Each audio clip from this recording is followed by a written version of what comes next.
It's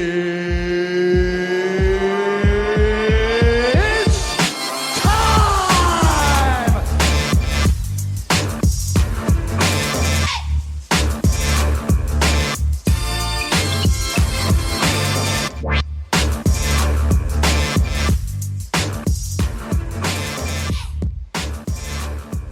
Welcome in to the Locker Room, show 2 of the week. If you haven't yet, go check out Top 15 NBA Players of All Time, episode number 1. That just dropped this week, my first mini-series ever on this podcast. So go check that out. On today's episode, we're talking the world of sports. Got a bunch of fun things for you. Before we can get started, TLR Podcast 615 on social media. That is TLR Podcast 615 on social media. Stay up to date with everything I've got going on. Join in and play along on Instagram with certain games, certain surveys, so much stuff to do. YouTube, Instagram, TikTok. TikTok's always fun. You're always on TikTok, so why not join our TikTok? That is TLR Podcast 615. Now let's get into today's episode. If you smell what the rock. All right, so earlier this week I had a hilarious conversation and a really funny realization with how twisted the media and the professional athlete's relationship is. And it came to me because I was watching just an old replay of a 2007-2008 playoff game. It was a Kobe Bryant playoff game. It was just on NBA TV, and I was like, I'll watch an old playoff game. Why not? And Kobe Bryant wasn't having a great first half. And at the end of the halftime, or at the end of the second quarter, heading into halftime, a reporter stops Kobe Bryant, and they're just like, "No, Mr. Bryant, it was a rough first half for you guys. How do you expect to come out and be better in the second half?" And right there, that moment right there, I understood why players hate the media and why the media is the biggest bunch of jackasses to walk the earth. I completely understand the relationship now. I understand why these players come to press conferences and go, "I'm just here so I don't get fined. I'm just here so I don't get fined." I understand when players come to press conferences and answer questions like, yes, no, okay, good, bad, goodbye. I understand it now. Because there's no limit to where the media reaches. There's no boundaries to where the media can't go. It seems like the media has full power and full control of these players, and they're just supposed to walk up and be like yes men and go, absolutely, yeah. Oh, please talk to me at the end of the first quarter. Oh, I know we're down 25, but I can't wait to tell you what our strategy is heading into the second quarter. Like, I get why we have so many viral videos of players losing their minds on reporters. Reporters, their job is to pry. I get it. Their job is to get information. I get that. But there's a time and place for this kind of stuff, right?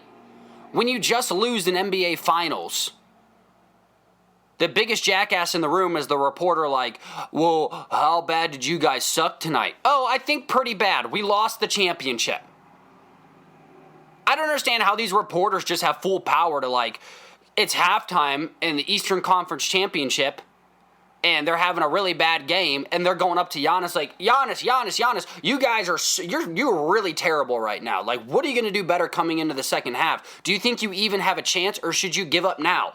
And then they put the microphone to Giannis's mouth like he's supposed to be like, listen, we have good first half. I don't know how Giannis talks, but I know he has an accent. We have a good first half. We be better in second. Like, no, if I'm Giannis, I'm the first person going, hey, how about you kiss my ass? Hey, how about you take that microphone and shove it where the sun don't shine? Like, there's no boundary. That's like someone coming up to you at your grandma's funeral and going, listen, I know grandma passed away, but how do you think you could have had a better relationship with her when she was alive? And it's just like, yo, time and place, my dude. It's so funny to think about, like, these players are the most competitive human beings on the earth. Their sole job is to go out there, perform at a high level, and win the game. And if they're not having a great night, a reporter is allowed to go up to them and basically heckle them with a microphone. And they're supposed to keep their composure and be like, you're absolutely right, I'm playing terrible. I know my shooting percentage is terrible. I know I only have 1 point out of 19 shots, but we're going to be better in the second half. Like, that's how they expect them to answer. And the reporters are like, back to you, Bill. No. If I'm that player, man, you only have 1 point out of 19 shots. Like, what do you have to say for yourself? Well, I have one thing to say. Number one, how dare you? Number one, how dare you? Number two, you can kiss my ass. Like, that's the only thing I would say back. And it's so funny to think that these reporters have an endless amount of power. So I know why we have bad relationships between players and media, because the media has no boundaries. There's very few good reporters out there that know when to not talk to a player. But it's like someone radios up from the top and they're just like, you need to go talk to LeBron James right now. Go right now. I don't care that he's in the middle of the NBA Finals. I don't care that it's the final team huddle. You get in there and ask LeBron James a dumbass question that has nothing to do with the game. And then some guys, I'll go do it. And they run into the team huddle and they're just like, Ron, you're I Promise school. Do you think that's going to work out? He's like, yo, like it's a tie game with 30 seconds left. What are you doing, my dude? I mean, that's being a little, I mean, I'm exaggerating a little bit there, but as a whole, I'm not really exaggerating that much. Like, it's hilarious to think about these players just being heckled by reporters on their way in. So all I'm saying, media, is that let's relax on the players in the in-game situations. They should be required to talk pre-game and post-game. But when it's in the middle of the game, when it's in the heat of the battle, these guys are built, bred, and born ever since they were 3 years old and pick up their first basketball until now to just be an athlete and go win the game. They don't need to be talking to you heading into halftime. There's nothing that they're going to give you at halftime that is going to make you look like the world's greatest reporter. So, like, I understand it. We can be better. Media members can be better with the athletes in game. Now, coaches, completely fair game. Coming from a coach, I am a coach.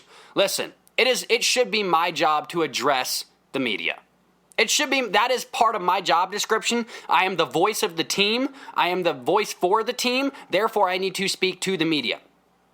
I love coach interviews. Because coaches they're characters in and of themselves. And I don't want us to be robbed of great moments of coaches losing their minds in their post-press conferences.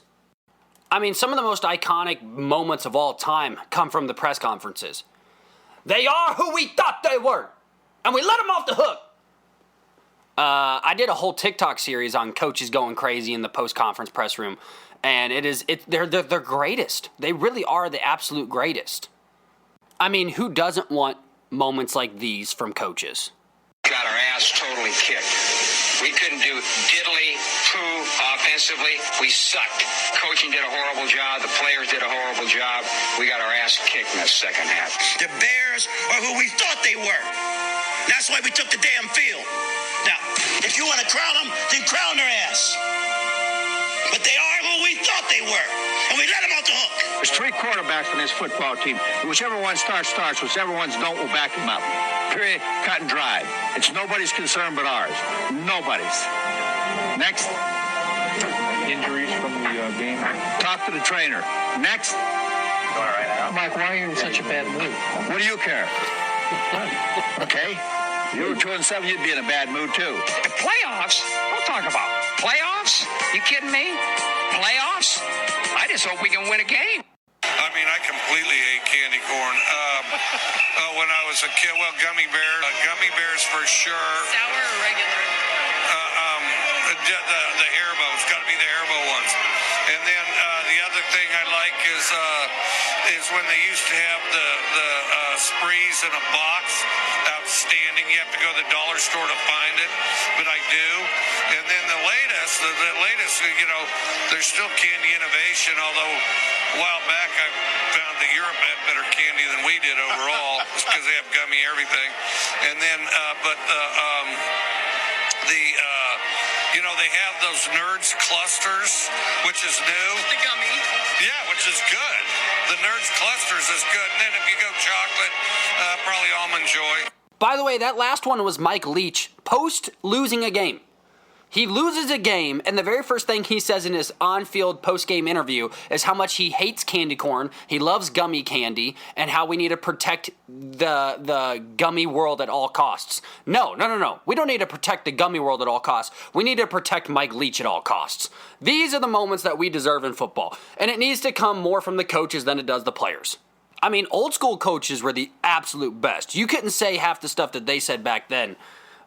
today, otherwise you would be canceled. But I saw when I was doing some research for this little audio part of the podcast, I found one where I can't remember the school, but the coach is like, they're like, so what happened out there? He's like, we got a bunch of fat asses on this team that aren't in shape, and when you're a fat ass and you're not in shape, you're not going to be able to catch up with the guys with rock hard abs.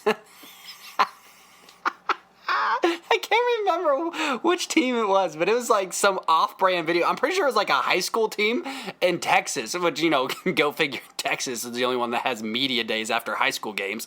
But, yeah, protect that coach at all costs. Like, let's let the coaches be psychos. Like, I love it when coaches get up post-game press conferences after they lose, and they're just like, we sucked, the players sucked, the coaches sucked. That's the best. It's the absolute best. So let's take some of the pressure off the players and just let it be part of the coaches. Here's one thing I will say to some of the coaches, though. Your post-game interview, your pre-game interview, those aren't the moments where you, like, give us your political stance or start talking about what's going on in the world. People use sports as an outlet to escape. So I don't want to tune into a press conference, and while I love what Steve Kerr stands for, I don't need to hear that in my pre-game interview or my post-game press conference when it's like, you know, you're down 2-0 at the NBA Finals, and he's just like, look, you guys want to talk about inflation right now? No, we don't, Steve Kerr. How about you shut the hell up and save that for, you know, another media day? Play on your own media day with Golden State, and then use your voice. Pop does this all the time, too. It's like, it drives me up a wall. Like, I'm here to hear about the game. I ain't here to hear about your political views. I don't really remember seeing it pop up in the job description. Well, I'm a coach and I'm a political activist. No, you're a coach. Your job is to coach. Come to a press conference, I want to hear about the games. I want to hear about coaching. I want to hear about the players. I want to hear about your plan. I want to hear what went right, what went wrong. Because for me personally, I believe it's a little bit disrespectful to use a press conference and talk half about basketball and then half about political issues. If those political issues matter so much to you in your life, why don't you set your own press conference at Golden State or in San Antonio and say, hey, Tuesday morning we're having a press conference and I just want to talk about the social issues that are out there. I want to use my voice and my platform to press, to push what I feel, what I believe, and how I can help. You don't do that at the end of a press conference after you've literally disregarded it for the first 90% of it. Oh, I'll throw this in there at the end so I can look like I'm progressive. No. Do what Kyrie Irving did. This is why I gained respect for Kyrie Irving. Kyrie Irving said, I'm going to put basketball aside so I can use my voice and my platform to talk about my political rights, talk about what I feel is going on socially that needs to be dealt with and where I can help. That was my problem with Kyrie at the beginning, is he would talk all this crap, but then he's still going on the basketball court and ignoring it 90% of his life. If you feel strongly about something, if you want to have a voice and want to have an influence, you do it at the right time, and you give it its own special time, go out of your way to give it its own special time, so that way it feels authentic and real, not like you're just trying to get a bunch of more followers on Twitter. That's my only complaint. Not that you have a voice, but when you choose to use your voice. If it matters so much on a Sunday night after a win or a loss, it should matter Monday morning when you have nothing going on. But other than that, protect some of these coaches at all costs. Protect Mike Leach at all costs. Give the players a break heading into halftime. Give the players a break in the in-game interviews. Let them play, go out there and ball and do what they're there to do. Let the coaches take on all that media presence and all that media time during the games. Other than that, let's move on. So let's talk about Brittany Griner and the crimes that she committed, right? Because this is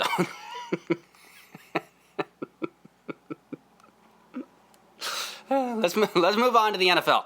We're gonna get off of basketball for a while. If you want to hear more about basketball, you should check out my top 15 NBA players of all time. Comes out every Tuesday. Episode number 2. Players 12 through 10 will be revealed this coming Tuesday. But let's talk about the NFL, more specifically the quarterback position, because there's been a question circulating over the last few days on where has the hierarchy shifted in the NFL. And I believe it's in the quarterback position more than it is anywhere else. It seems like the same wide receiver group is the same wide receiver group, while there are some young guys that are emerging as absolute stars. Guys like Devontae Adams, DeAndre Hopkins, these guys are still holding it down. A.J. Brown, like these guys, A.J. Brown's a young guy coming up, but for the most part, the hierarchy is really shifting, I believe, in the quarterback position. See, the young guys are starting to take over by storm. And this happens every so often towards the end of these older players' careers. This is what happens. They start dropping off. The young guys start emerging. But it's been a while since we've had some of the all-time greats all starting to fall off at the same time and the hierarchy to shift all at the same time. Tom Brady, Aaron Rodgers, Russell Wilson. These guys are, of course, Tom Brady's the greatest of all time, but are these guys still top 10 valuable options? Are these guys still, put them on your team, you have a chance to win a championship? For Tom Brady, I say that's unequivocally yes. He's got to be in your top 10 still as an active quarterback. Greatest player of all time, but if I have Tom Brady on my squad, as long as I have you put Tom Brady on any team that has decent contention, you put him on the Bills, they're probably Super Bowl favorites. Put him on the Chiefs, Super Bowl favorites. The Dolphins, Super Bowl favorites. Look at what he did at Tampa Bay a couple years ago. Championship.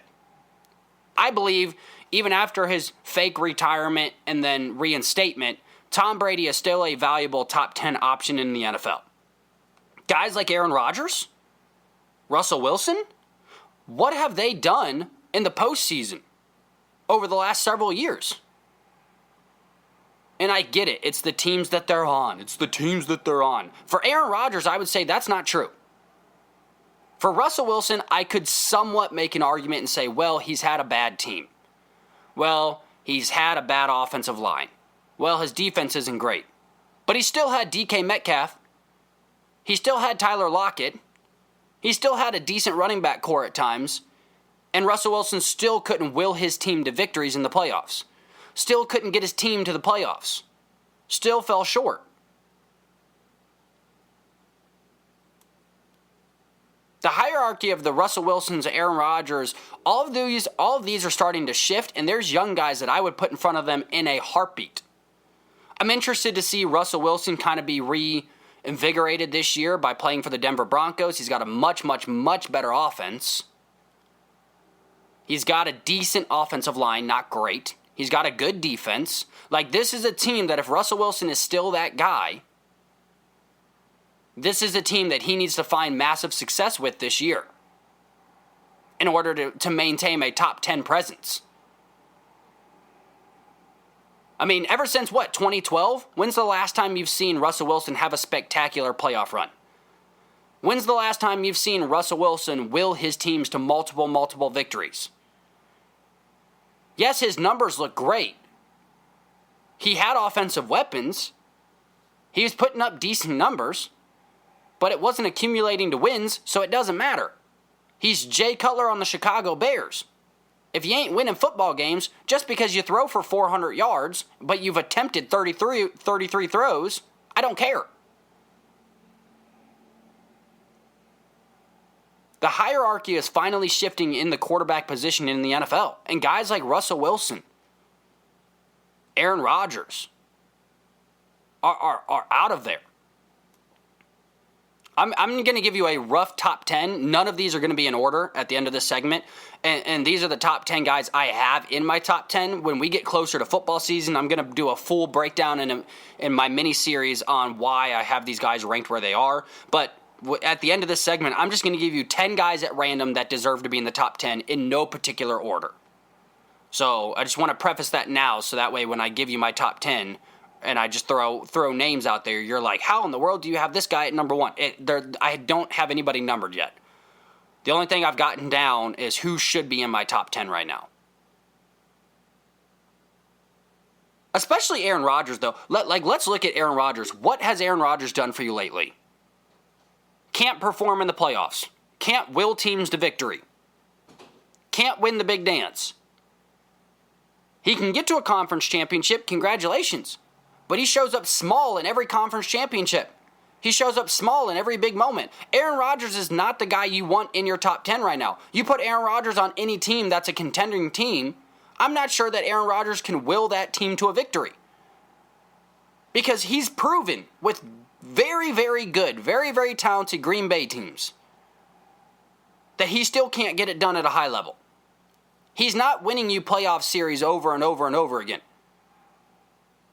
He's not winning conference championships over and over and over again. Great, he won you the first 2 rounds of the playoffs. It doesn't mean jack all if you can't win a conference championship and get to another Super Bowl. He has had every easy pathway to get to a championship over the last 4 years. He has had the road paved for him and Davante Adams to literally single-handedly lead that team to a Super Bowl victory. And he's blown it every time. The arm of Aaron Rodgers is not the arm that I want now, especially the older he gets, because he's proven over the last 4 years he's not that guy for me. He's not that guy to go out there and win football games off of his arm only. Because he's not doing it. He's had the opportunities. And I'm not just hating on him because I'm from Chicago. I'm a Bears fan. The Bears. I'm not. This is completely objective. Go back and look at his stats. He's declining in the playoffs. He's declining in big games in the playoffs. He's falling short in conference championships. He's not willing you to victory anymore.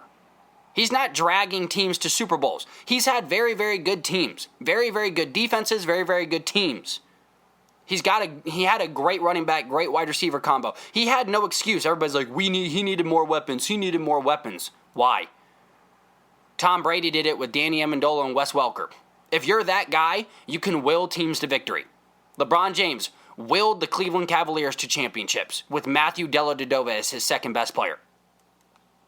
The guys that are supposed to be in the GOAT conversation, that's what they do. Aaron Rodgers is no longer, in my eyes, in the GOAT conversation, unless he were to somehow storm out and win 3 or 4 championships over the next 4 years of his career. He's a diva to put up with. He's not good for the locker room. He's not good for the media. He doesn't get along with coaches. He's an arrogant prick. And if I'm a top 10 guy, if I'm a top 10 team in the NFL, if I had the opportunity to get Aaron Rodgers, I'm not sure that I do that deal anymore. For Russell Wilson, I take the chance. Because Russell Wilson's proven that he can will teams to victory.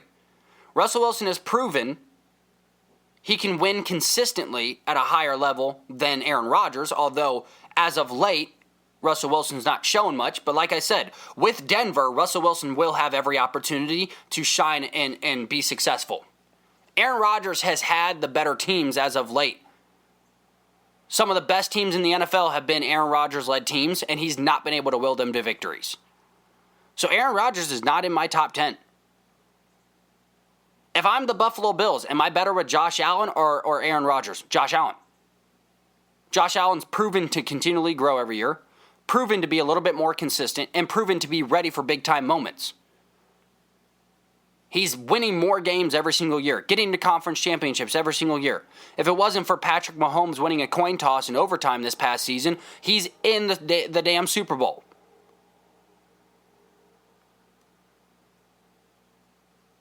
So here we go. Here's my top 10 NFL quarterbacks. No particular order. Not in a particular order. I'm going to stress this one more time. This is not in any particular order. I'm just putting names out there, and then we'll have a new mini-series that will start immediately following my top 15 greatest NBA players of all time that will dive into top 10 quarterbacks playing the game today. So here we go. Here is my top 10 list. Once again, in no particular order, Joe Burrow, Kyler Murray, Matthew Stafford, Patrick Mahomes, Josh Allen, Justin Herbert, Lamar Jackson, Tom Brady, Russell Wilson, and Deshaun Watson. I mean, it's hard to not. Deshaun was so talented when he played, and you know he's going to be playing again this year at some point. It's hard to not put him in your top 10. And honestly, even though I can't stand the guy, the scandals have been intense and insane. I'm going to put him over Aaron Rodgers. I put Aaron Rodgers back at 11 right now. I mean, that's just a quick list. Kyler Murray has proven to get better and better and was in MVP discussion before he got hurt last year. Joe Burrow literally just drugged the Cincinnati Bengals to a Super Bowl with no offensive line. Joe Burrow is a special, special guy, a very, very special talent. And I said this last year, several episodes ago, before I did a podcast before the Super Bowl. I said that he's a guy that on this upward trend, I don't know if he can sustain this. If he continues on this upward trend, he will be in the GOAT conversation. I said it. I mean, this guy in his second year in the NFL already drugged the Cincinnati Bengals to a championship, to a Super Bowl, and fell short.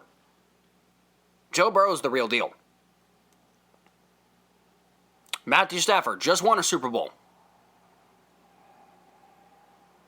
I mean, Matthew Stafford has proven that, it wasn't necessarily him in Detroit. It was the talent around him. He was suffering in Detroit, went to LA, wins a Super Bowl in his first year there. Plays pretty well. Patrick Mahomes, we know what he's about. Best quarterback in the NFL right now. It is what it is. There's no arguing Patrick Mahomes is the best quarterback in the NFL. Josh Allen, I just mentioned him. Man is getting better and better every single year. He's leading teams to victories. He's getting to the conference championships. He is right there. Justin Herbert has the most yards and I think most touchdowns as well through 2 years in NFL history. For a quarterback in his second year, has the most yards and most touchdowns in NFL history. Justin Herbert is not only an MVP candidate, Justin Herbert and the Los Angeles Chargers are a sneaky, sneaky pick to do some damage in the playoffs this year. He hasn't been to a playoffs yet, but he deserves to be up in this top 10. And it's not just because he's a former Oregon Duck. But Justin Herbert is one of those guys where he is absolutely the real deal. He has all the intangibles. He's the teammate that you would want. Justin Herbert is for sure that guy. Lamar Jackson. I don't know why Lamar gets hurt. Everybody kind of forgets how dynamic Lamar Jackson is. Lamar Jackson is the Baltimore Ravens. He's the only quarterback where they literally had to construct and build an entire offense just for him. That's what a special talent this guy is. I don't understand the disrespect Lamar Jackson gets across the league is absolutely ridiculous.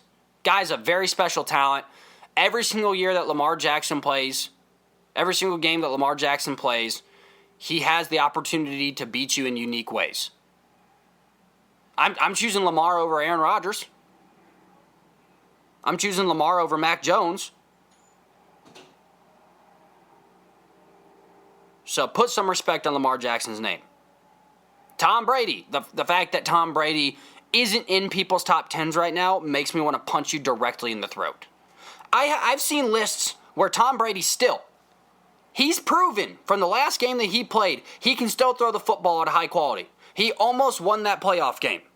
With all of the injuries that happened to his team, he still almost willed his team to victory. How does this guy, it's like LeBron James. LeBron James isn't the best player in the NBA right now, but he's still in the top 10. And there's people that have LeBron James at 11 or 12 or 13. Some people literally have Dakota Prescott over Tom Brady. What's Dak Prescott done? He had a couple good years. Congratulations. You think Dak's over Tom Brady? Absolutely not. Then Russell Wilson. I'm putting Russell Wilson over Dak Prescott. It literally goes Aaron Rodgers at 11, Dak Prescott at 12. Those are the only two numbers that I'm going to give you for sure's on. Dak Prescott has had a couple good years. He's never won a big-time playoff game. He's wildly inconsistent. He relies too much on his talent to do all of his work for him. I don't think he's that special. Aaron Rodgers, same thing. He's not been shown to be that guy. Russell Wilson has shown streaks to be that guy. He is a 2-time Super Bowl winner. Russell Wilson has shown that he has special juice in him. He has great leadership. And this is his last and final chance to do some damage with the Denver Broncos. If Russell Wilson comes out this year, lays a big old goose egg and sucks, then guess what? He drops out of my top 10 and Dak Prescott moves in.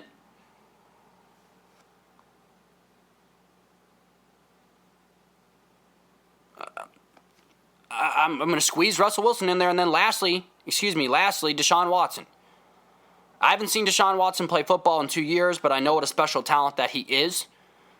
I know how loaded that Browns team is. And if he can just get back to 70% of what he was, Deshaun Watson is a top 5 quarterback in the league immediately. I mean, he belongs that high up in the conversation. That's how special he is when he plays. And now I haven't seen him play in 2 years. A lot of people that's the controversial one I would think in my top 10 right now. No particular number. Probably rounding out the very end of the top 10, but still. I don't see how I don't slide him up there into that into that quarterback tier. Because who am I going to put above him? Kirk Cousins, Carson Wentz, Jameis Winston, Tua, Taylor Heineke, Justin Fields, Daniel Jones, Jacoby Brissett, Taysom Hill. Who? Who slides above him?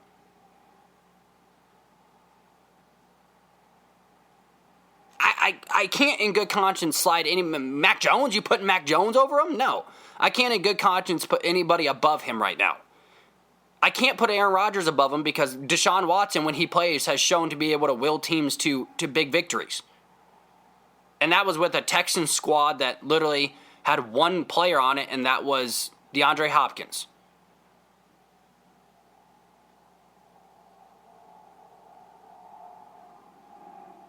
I ain't putting Dak Prescott over him. Dak Prescott is shown to have massive limits. We have not seen the limits of Deshaun Watson yet.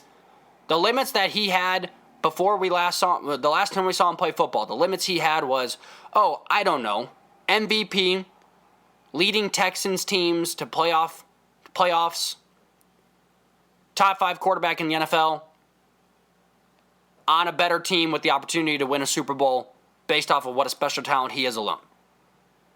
So those are my just rough top 10s. Like I said, that's going to be our next. I wanted to introduce. It's kind of like podcast Comic-Con, right? Where I introduce little nuggets here. Like, this is our next special. Our next mini series is going to be top 10 NFL quarterbacks in the game today. But I don't know, just the arguments that have been going on the last couple of days, the fact that Tom Brady's not in that conversation, still in the top 10, the fact that Aaron Rodgers is still up there in the 5 or 6 category, the fact that Dak Prescott's in top 7 or 8 in a lot of people's lists, doesn't make sense to me. My two ones that I'm on are Russell Wilson and Deshaun Watson, and even then I can make a pretty strong argument of why they both deserve to be there. Russell Wilson had a dying team around him. I'll give him some grace. Let's see what he does with the Denver Broncos. If he balls out, we know I was right. If he fails, we know I was also right and said that this is his last chance to be successful. Otherwise, he's done. He's done in the NFL. Done being successful in the NFL at least.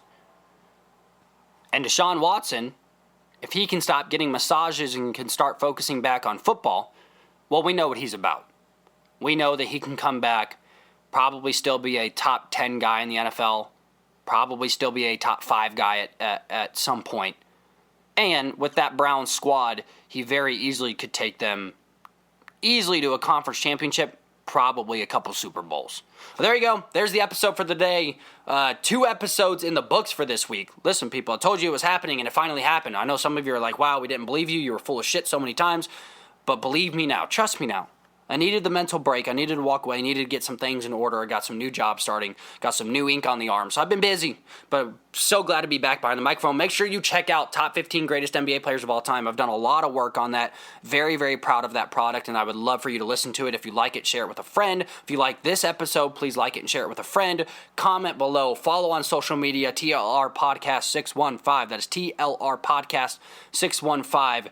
You all are the reason that this can be successful, not me. I can have great content, but if you all don't like it, doesn't matter, right? So just help me out there. TLR Podcast 615. Like, share, comment below. Once again, everybody, I'm Jacob Courtwright, and this is The Locker Room.